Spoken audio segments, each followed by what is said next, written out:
Mbak Tika, kalau misalkan di media sosial, tiga nama ini kan juga cukup menguat ya pembicaraannya. Itu seperti apa? Apakah sama seperti yang disampaikan oleh Mas Adi, atau ada pandangan lain dari masyarakat di media sosial? Ya, jadi dalam 1 minggu terakhir, 1-2 minggu terakhir itu ternyata ada dua hal yang mengemuka di media sosial. Yang pertama adalah tadi yang disampaikan Mas Eriko bahwa isu terkait sama milenial sama Gen Z itu adalah sesuatu isu yang lagi naik yang nanti kita bisa bedah. Yang kedua adalah Megawati adalah kunci gitu ya. Adalah kunci, kunci. Itu betul sekali gitu. Jadi ketika kita membedah dari seluruh ketiga pasangan, ketiga calon wapresnya Ganjar, ternyata ketiganya adalah figur yang sangat dekat dengan milenial dan Gen Z. Itu adalah catatan pertama. Oke. Dan menariknya, ketiga nama tersebut memiliki pasar yang berbeda-beda. Oke, jadi saya mungkin buka ya satu-satu ya. Hal ini sangat penting untuk diketahui oleh PDI Perjuangan dan koalisinya. Kalau dia mau milih cawapres, tapi milenial, siapa yang paling cocok untuk mereka gitu. Oke. Kita mulai dari Ridwan Kamil. Ridwan Kamil itu dia paling populer di IG. Ini dalam satu minggu terakhir ya. Kemudian tone-nya tuh hanya 5% negatifnya. Wow. Karena dan di sini ketika bicara soal datanya terkait sama Ridwan Kamil, dia tuh seperti dia dan anak-anak Gen Z dan milenial tuh seperti teman gitu loh. Jadi seperti itu. Terus emotionnya adalah trust enjoy.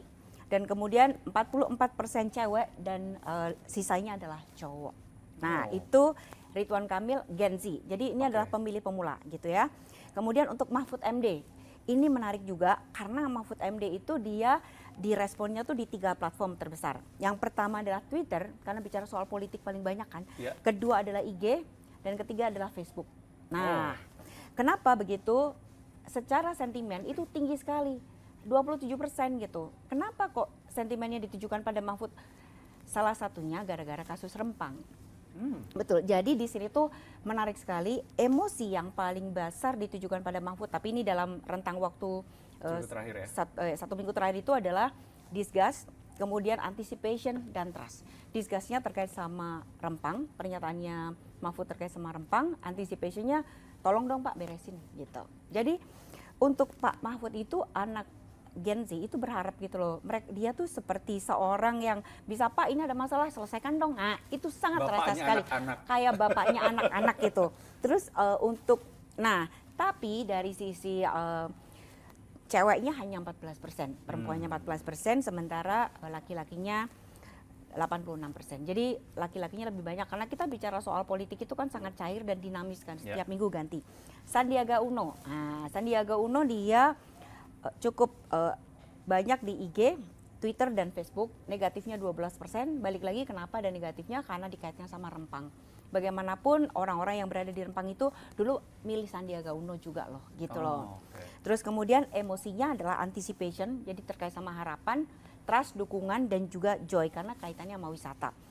Perempuannya 22%, laki-lakinya 78%. Itu untuk Gen Z. Kalau untuk milenial beda lagi. Oke. Jadi kalau Ridwan Kamil masih sama di IG, kemudian emosinya juga trust enjoy, kemudian 45% itu perempuan, 55% laki-laki. Pak Mahfud MD kalau di cawapres untuk anak umur 22 sampai 30 tahun lebih banyak di Twitternya. Kemudian baru IG dan kemudian Facebook. Mereka berharap Pak Mahfud itu segera bertindak. Itu adalah 22 sampai 30 tahun. Terus lucunya lagi, untuk mereka anak-anak milenial ini paling banyak adalah jangan sama Pak Prabowo ya. Gitu. Itu yang paling khusus betul gitu yang terkait sama Pak Mahfud MD gitu. Nah, kembali lagi kalau Pak Mahfud MD di sini sama juga 14%-nya perempuan dan sisanya adalah laki-laki. Karena biasanya cerita curhat, marah, emosi. Jadi ingin menyelesaikan masalah tuh Pak Mahfud lah gitu, ibaratnya seperti itu. Kemudian kalau Sandiaga Uno sama kembali karena Sandi dikenal sebagai Menteri Pariwisata gitu, terus kemudian lagi bikin acara-acara kan gitu. Akhirnya yang terjadi yang seperti itu gitu. Mereka bicara soal anticipation, trust, joy gitu, bicara soal wisata, pengembangan wisata dan sebagainya. Nah, terus Mas, kita juga bedah lagi nih berdasarkan atas daerah. Jadi kita juga bedah lagi nih, ternyata 3 nama ini beda-beda loh. Jadi kalau misalnya Ganjar Mahfud, ternyata yang paling banyak merespon itu adalah dari wilayah Jawa Tengah. Oh, oke. Gitu. Nah terus kemudian kalau misalnya Ridwan Kamil itu ada 3. Jadi pertama memang DKI Jakarta nomor 1, kedua Jawa Barat, dan yang ketiga adalah baru Jawa Timur gitu. Terus kalau Sandiaga Uno, pertama DKI, kedua adalah Betawi, ketiga oke. Jawa Barat gitu. Nah jadi ini adalah hal-hal yang menarik terkait dengan 3 capres dan cawapres tersebut gitu. Dan nah, kalau kita bedah lagi itu unik-unik gitu, kenapa seperti itu gitu.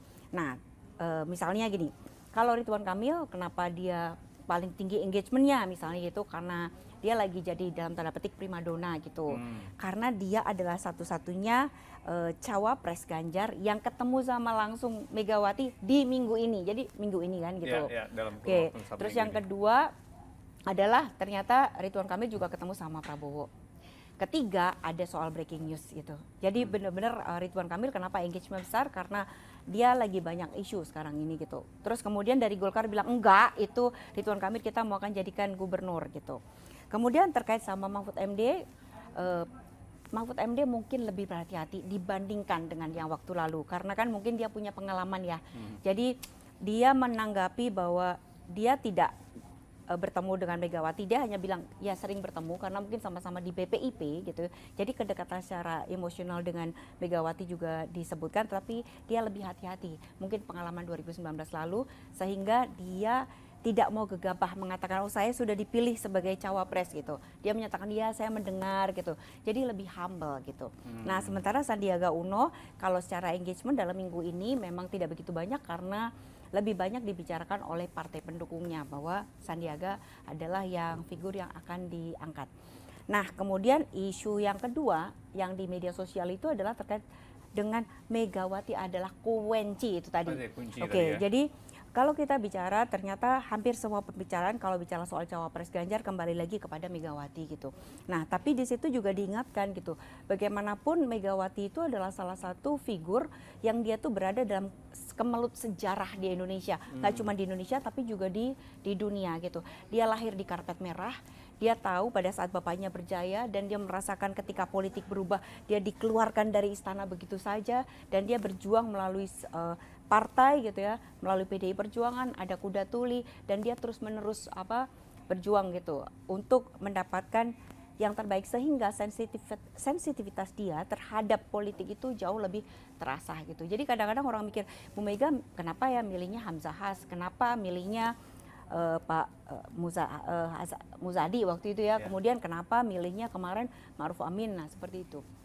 Nah mungkin sekarang Bisa jadi bisa pemilihannya jadi beda sama masyarakat betul pada umumnya. sekali, karena tiba-tiba di tanggal 6 itu muncul nama baru yang disampaikan adalah figur yang dia mungkin lebih banyak bekerja dalam silent, dan 2 nama itu disebut oleh netizen, Basuki dan yang satu lagi adalah Sri Mulyani. Sri Mulyani.